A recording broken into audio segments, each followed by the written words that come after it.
La lógica, como disciplina filosófica, por lo general queda un tanto rezagada cuando el estudiante hace sus primeros acercamientos al mundo de la filosofía.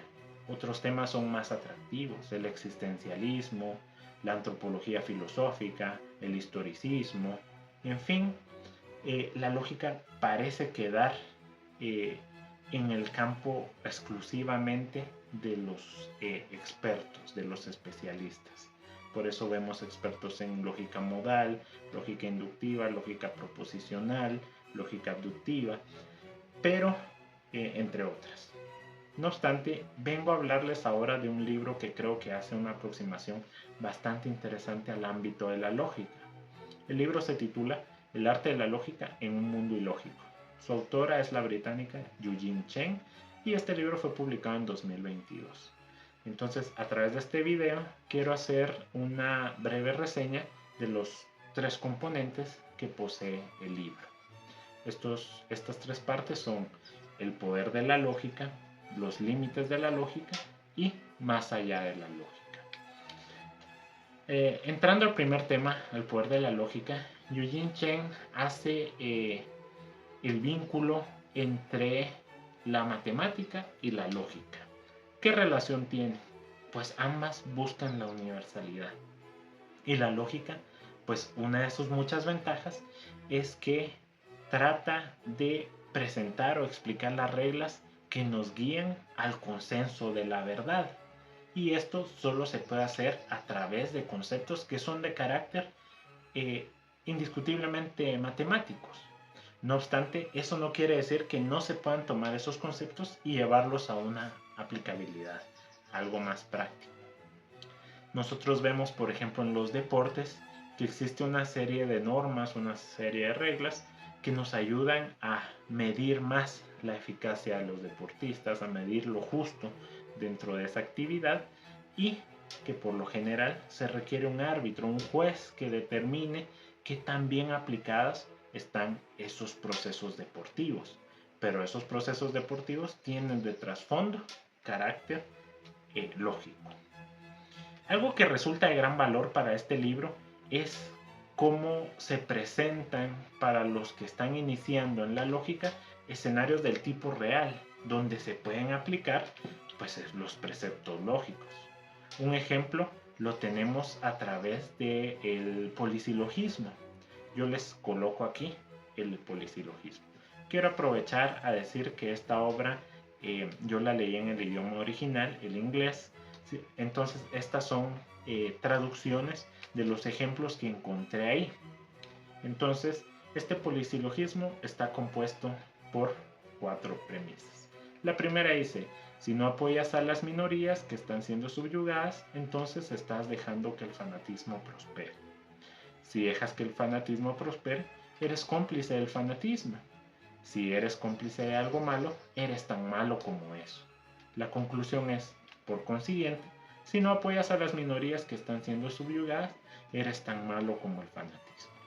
En este polisilogismo nos damos cuenta que, hablando de un tema tan controversial y que aparentemente está en el día a día, las minorías, nos damos cuenta cómo a través de una simple transducción ubicamos el comportamiento de las premisas.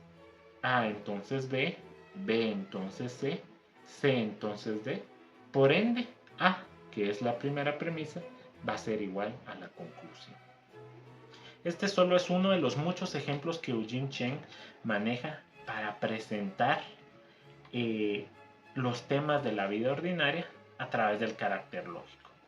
Otro que planeo colocarles aquí es los diagramas de Venn para explicar un término que parece tan ordinario, pero que está ahora en boga de la cotidianidad: el inmigrante ilegal. Vemos que en el diagrama, por un lado, al lado izquierdo, tenemos pueden vivir legalmente en Estados Unidos, mientras que en el otro extremo dice ciudadanos estadounidenses. No obstante, entender ese concepto, nos damos cuenta que no es equivalente. Entiéndase que la primera proposición implica la segunda, pero no necesariamente la segunda va a implicar a la primera. Entonces, poder vivir legalmente en Estados Unidos no implica que se sea ciudadano estadounidense. Más ser ciudadano estadounidense sí implica que se puede vivir legalmente en Estados Unidos. Entonces, esta es una forma de entender cómo algunos términos utilizados dentro del ámbito ordinario, pues tienen su trasfondo lógico, su trasfondo también matemático. Dos temas bastante importantes dentro de esta primera parte son las áreas grises. Este es el primer tema. En este básicamente Chen explica que entre los extremos de términos, por ejemplo, hablar de clases sociales privilegiadas, no podemos ubicarnos únicamente en los de tipo polar. Entiéndase que, por ejemplo, hablar de una persona caucásica no la podemos encerrar a que es privilegiada o que un afroamericano es no privilegiado. No podemos colocar esos dos polos, sino que entre ambos existe otra serie de términos, otras configuraciones que son distintas. Por ejemplo, puede haber blanco no privilegiado, puede haber afroamericano privilegiado, puede haber moreno no privilegiado y en fin, otra serie de configuraciones. Por lo tanto, lo más lógico es no apegarse a los extremos. Otro tema es limitar nuestro alcance. Entiéndase que hay que utilizar correctamente los cuantificadores. Vemos la importancia de las matemáticas para hacer más precisos nuestras argumentaciones. No es lo mismo decir todos los estadounidenses son obesos a decir alguien en los Estados Unidos es obeso. La segunda argumentación se toma más en serio. ¿Por qué? Porque no está cayendo en una generalización. Estos primeros temas que les hablo están junto a otros más en la primera parte del libro. Ahora bien, en la segunda parte del libro, los límites de la lógica, pues vemos también que la lógica no es una disciplina todopoderosa, sino que tiene también ciertas fallas, ciertas limitantes. Por ejemplo, entre la verdad y la iluminación, Chen hace una distinción bastante fuerte. Por ejemplo, la verdad la podemos ver en operaciones matemáticas. 10 más 1 es igual a 11. Y también sabemos que 1 más 10 es igual a 11. Ahí simplemente estamos viendo una ley de suma conmutativa. En ese sentido, pues podemos sumar de cualquier forma y dará el mismo resultado. No obstante, ya puesto en la vida real, esas premisas, el 10, el 1 y el 11, pues no funcionan siempre de forma inequívoca. Por ejemplo, ella misma afirma que pudo apreciar eso con un grupo de niños. Por lo general a los niños se les hacía más fácil sumar 10 más 1 porque tomaban el 10 y simplemente agregaban una unidad. Pero les resultaba más complicado partir de 1 más 10 porque tomaban la unidad y con sus manos iban adicionando el resto de las unidades hasta alcanzar 11. Entonces nos damos cuenta que aunque la lógica presente un pensamiento de carácter formal y aparentemente inequívoco, pues hay otro tipo de verdad, la que ella llama la iluminación. Entiéndase en cierto sentido como descubrir otro tipo de conocimiento, por así decirlo, los juicios sintéticos a priori. Otro tema bastante importante es cómo convencer a las personas. Eso básicamente es un tema que intriga mucho a los comunicadores, a los políticos, porque resaltan que muchas veces la lógica no es el primer camino para llegar a la verdad. Tenemos corazonadas, indicios, instintos, sentimientos, muchos otros aspectos que por lo general ocupan los primeros escalones para alcanzar el conocimiento. Entonces ella realiza ahí una breve reflexión acerca de cómo también la incorporación de lo emocional en la lógica pues nos ayuda a alcanzar la verdad. Un tema bastante interesante en esta segunda parte está en las paradojas. Las paradojas sabemos que pertenecen a esta área de la retórica, en el cual no podemos llegar a una deducción definitiva. Las paradojas, por así decirlo, son el límite de la lógica. Presentan el límite, las complicaciones con las que se topa la lógica para llegar a tener un funcionamiento totalmente eficaz. Nosotros conocemos, por ejemplo, las paradojas de Zenón. Sin embargo, ella analiza una paradoja por parte del autor Lewis Carroll, quien escribió Alicia en el País de las Maravillas, y habla de cómo Aquiles y la tortuga que participó en la carrera, en la famosa paradoja de Zenón, pues tienen una conversación. La tortuga le dice a Aquiles, ¿puedes medir los dos lados de un triángulo? Y él dice, sí, sí puedo hacer. Y lo hace. Cada lado tiene 5 centímetros, le informa. Entonces la tortuga le dice, podemos conformar un razonamiento con la información que tú tienes. Tenemos, por ejemplo, la premisa A. Ambos lados del triángulo miden 5 centímetros. Tenemos la conclusión. Ambos lados del triángulo son iguales. Entonces la tortuga le dice al héroe griego, este razonamiento es válido únicamente si se implican las premisas a través de otra premisa, por lo que debe existir otra premisa entre ambas. Quiere decir que la tortuga rechaza la inferencia inmediata. Vemos entonces que existe la primera premisa, ambos lados del triángulo miden 5 centímetros. Y debe existir una premisa también que exista antes de la conclusión. En este caso, A va a implicar a Z. Y la conclusión es, ambos lados del triángulo son iguales. La tortuga le indica a Aquiles que ahora las premisas A y B implican a Z, por lo que se ha obtenido otro razonamiento que a su vez demanda otra premisa entre esas premisas. Entonces tenemos ambos lados del triángulo miden 5 centímetros, como la primera premisa. La segunda, A implica Z. La tercera, A y B implican a Z. Y la Z, ambos lados del triángulo son iguales, como conclusión. Entonces, de esa forma podríamos ir generando de forma ilimitada, ad infinitum, una serie de premisas en el razonamiento. En ese sentido, solo podríamos detener eso a través de la ley de inferencia, modus ponens. Entonces, ¿qué se puede sacar de este ejemplo? Que nosotros podríamos seguir deduciendo y deduciendo más información. Por ejemplo, el plato se rompió. Podríamos sacar una conclusión, porque no lo sostuve bien. Entonces, entre ambas podríamos colocar una serie de premisas. El plato se rompió porque el suelo es duro. Conclusión, no lo sostuve bien. El plato se rompió porque el suelo es duro y el plato es de porcelana.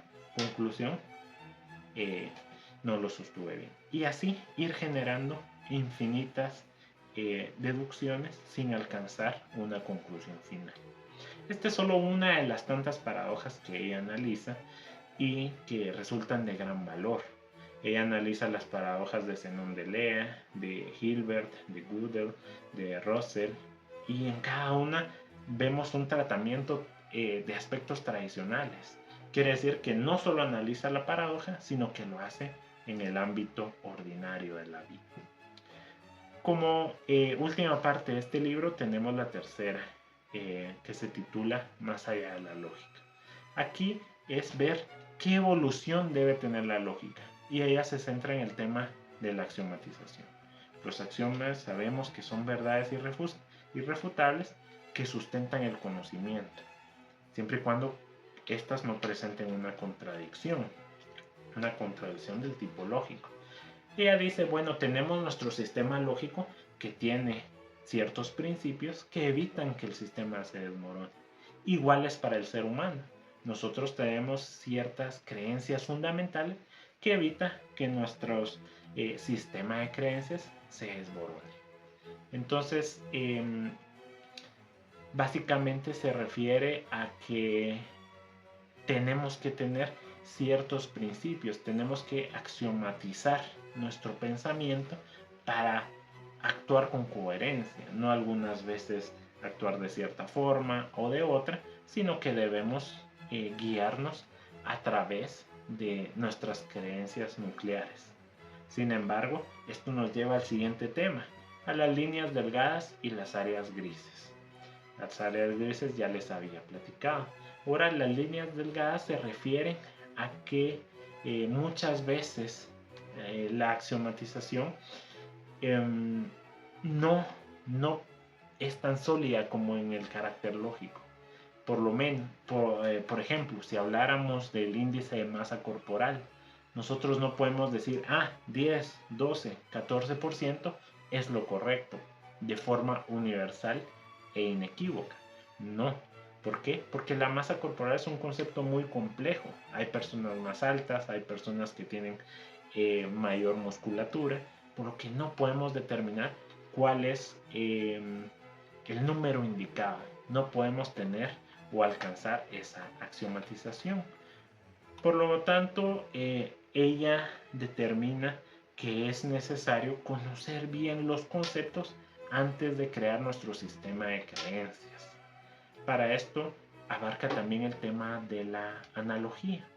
En la analogía ella coloca que al analogar nuestras creencias fundamentales nos damos cuenta si realmente son fundamentales o no. Yo les coloco este pequeño esquema. Hasta arriba dice, toda persona debe responsabilizarse de ella misma. Esa podría ser una creencia fundamental en una persona. Oponerse a un seguro médico universal podría ser una creencia bastante importante. Sin embargo, si analogamos esa creencia con otras parecidas, nos damos cuenta que podría resultar no tan importante.